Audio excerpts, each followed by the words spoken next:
નવાપુરા વિસ્તારમાં આવેલ જાહેરાતના બિલ્ડિંગ પાસે બે મિત્રો વચ્ચે થયેલ ઝઘડામાં ઉશ્કેરાઈને મિત્રે મિત્રના પિતરાઈ ભાઈને છરીના ઘા ઝીકી દીધા હતા. આ અંગે પોલીસે આરોપીની ધરપકડ કરી આગળની કાર્યવાહી હાથ ધરી છે.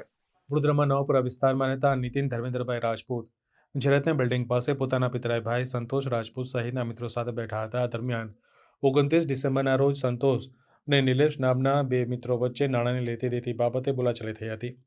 આ સમયે નીતિન રાજપૂત પોતાના મોટાભાઈ સંતોષ અને તેના મિત્ર નિલેશને છોડાવવા માટે વચ્ચે પડ્યો હતો. ત્યારબાદ વાતમાં બંને વચ્ચે ઝઘડો વધુ ઉગ્ર બની ગયો હતો. આ દરમિયાન હાર્દિક ઉર્ફે કપિલ નામનો શખ્સ પણ છોડાવવા વચ્ચે પડ્યો હતો. નીતિન એકલો હતો ત્યારે ઘરમાં જઈ ચપ્પુથી હુમલો કર્યો હતો. આ ઝઘડા દરમિયાન છોડાવવા માટે વચ્ચે પડેલ મિત્ર કપિલ નામના યુવકને ડોલ વાગી જતા યુવક ઉશ્કેરાયો હતો. આ દરમિયાન ઝઘડો કરનાર સંતોષ રાજપૂત સ્થળ પર જતો રહ્યો હતો.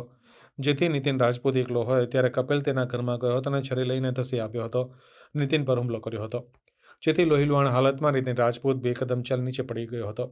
જેથી તેને સારવાર માટે હોસ્પિટલમાં ખસેડવામાં આવ્યો હતો, જ્યાં સારવાર દરમિયાન નીતિનનું મોત નીપજ્યું હતું. જેથી પોલીસ દ્વારા લાશનું પીએમ કરવા માટે કાર્યવાહી શરૂ કરી હતી.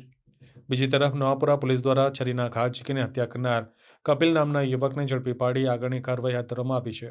એ કચકચ થઈ ગયેલી થોડી વાર, એક બે વાર, પણ એ તો કશું નહીં કે પછી પતી ગયેલું. પણ આ એને ખબર નહીં હવે એને શું કારણથી માર્યું મારા ભાઈને, એને જ ખબર.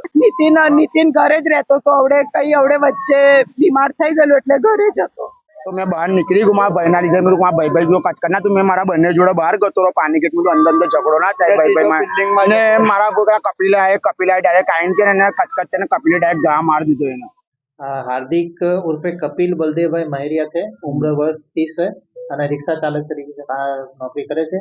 મરણ જનારનું નામ નીતિન ધર્મેન્દ્રભાઈ રાજપૂત છે, ઉંમર વર્ષ 23 છે અને છૂટક મજૂરીનું કામ કરે છે. જે મરણ જનાર છે એના ઉપર કેટલા કેસો હતા પહેલા?